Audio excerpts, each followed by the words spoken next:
Pada masa yang sama, ketika ini kita sebenarnya menghadapi suatu persimpangan. Walaupun tidak ada kaitan dengan kita, kerana yang dituduh ataupun yang sedang merayu di mahkamah itu adalah penjenayah, tetapi dia ada kesan kepada pentadbiran negara. Kita dah tahu, kalau dulu itu mereka anggap sebagai bosnya. Tapi sekarang, rakyat Malaysia bersetuju beliaulah adalah mat sakau nombor 1 negara. Jadi sepanjang seminggu dua ini, saya memang ada buat video-video pendek sama ada di TikTok ataupun di Facebook. Ada 3-4 video, semua video tontonannya lebih daripada 100,000. Bila saya tengok, baca komen-komen di bawah, kesian juga. Sebab apabila saya berhujah, sebagai contoh, kita tahu 2-3 hari ini, saya tak sentuh perkara dalam mahkamah, tapi saya sentuh tindak tanduk mat sakau ini. Dia cuba melengah-lengahkan kes lagi. Sekarang dia seolah-olah dia nak gambarkan dirinya sebagai mangsa. Bila kamu cekau duit rakyat, kamu tak ingat. Bila kamu ada kuasa, kamu bongkak dan takbur. Tapi sekarang, di penghujung nyawa kamu, di penghujung nyawa politik kamu, kamu mula nak meraih simpati. Saya tak terkejut kalau minggu depan dia datang dengan bertongkat pula nanti. Sebab kita tahu apabila ditangguh dan tangguh, dia nak menggambarkan bahawa mahkamah ataupun ketua hakim negara tak nak bagi dia peluang. Sejarah beberapa bulan ini menunjukkan bahawa dia sendiri yang tak prepare. Peguam dia sendiri yang tak nak mempertahankan beliau. Dan apabila saya terangkan, dalam video saya ceritakan, adakah mahkamah tidak pernah bagi ruang untuk tangguhkan kes Najib sebelum ini? Banyak kali, saudara-saudari. Betul, pakcik. Sebagai contoh, pertama kali ditangguhkan sebab apa? Sebab Syafiee kena humban dengan anjing. Dia kata kena hempap. Tapi saya nak cari title hempap dengan anjing tu orang tak faham pula. So saya sebut dia cedera dengan anjing. Kemudian dia cerita dia sakit mata. Kemudian dia sebut COVID. Mungkin sebab saksi dan sebagainya. 4 kali tangguh. Kita tahu mahkamah kalau tangguh sehari, silap-silap 2 minggu lepas tu baru boleh bersidang balik. Kalau tangguh sehari, silap-silap 1 bulan baru boleh bersidang balik. Cuma, bila kita terangkan bahawa inilah taktik nak cuba melengah-lengahkan kes mahkamah, malangnya di peringkat sana pentaksub yang mungkin percaya inilah seolah-olah dianiaya, dia mempertahankan membabi buta pula.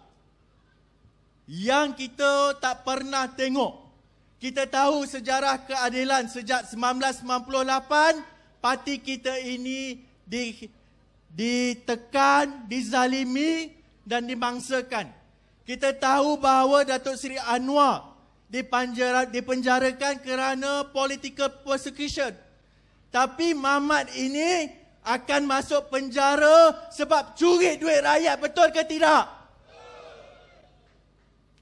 Dan sekarang ini yang menjadi persimpangan kerana ada ura-ura di kalangan mereka cuba menimbulkan ketidaktenturuan, menimbulkan keresahan, mula mengugut hakim negara, mula mencari soal keluarga ketua hakim negara. Ini apa cerita ni? Kamu kerajaan, kamu nak salahkan mahkamah. Apa cerita ni? Tapi, yang inilah, kalau kita lihat, kalau ikut rancangan, semalam saya bila bincang dengan rakan-rakan pimpinan, kata kita kena buat laporan polis. Sebab mereka dah start ugut sampai ke tahap nak membunuh.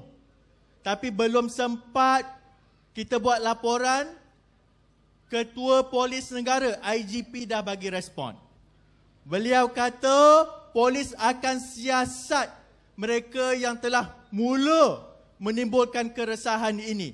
Cuma peringkat kita harapkan pihak polis kejar mereka ini yang menjadi pencacai, yang cuba menakutkan rakyat, kerana kalau kita buat flash mob, beberapa hari lepas mahasiswa pimpinan pemuda kena heret ke mahkamah. Yang ini betul-betul mengugut. Kita tengok sama ada mereka ini akan dipanggil ataupun betul-betul disiasat. Perkara kedua, sementara cerita LCS, cerita tentera ini YB Nick lebih arif, ini kawasannya kita tahu beliau berdamping dengan angkatan tentera kita. Kita juga ada pakar nanti YB Rafizi sendiri akan kupas. Cuma apabila beberapa hari yang lepas saya berpeluang untuk berbincang pendek dengan saudara Rafizi apa cabaran kita selepas ini. InsyaAllah kalau bukan minggu depan, bulan depan kita tahu Datuk Seri Najib Abdul Razak akan masuk ke penjara, setuju ataupun tidak. Tapi pada masa yang sama, kita kena ambil peluang, kita kena santuni pengundi-pengundi muda. Kita kena cari jalan kenalkan keadaan politik kepada pengundi yang akan mengundi buat pertama kali. Jadi sebab itu, saya mohon, macam mana saya beritahu komen-komen di Facebook ini, mereka sudah mula menyerang, tapi satu serangan mereka buat, saya tengok ada berduyun-duyun rakan-rakan dah mula membalas serangan tersebut. Kita kena lawan Mat Sakau ini dengan fakta, tapi nak tak nak. Kempen pada malam ini, truk pada malam ini sepatutnya menjadi pemangkin kepada kita semua untuk menegakkan fakta. Kita bawa bersama dengan YB Rafizi untuk kita kalahkan UMNO Barisan Nasional. Boleh ke tidak? Saya rasa cukup sekadar itu. Pakcik dah bersemangat sungguh. Lepas ni saya akan serahkan kepada YB Nick. Bakar lagi YB Nick, InsyaAllah. Assalamualaikum warahmatullahi wabarakatuh.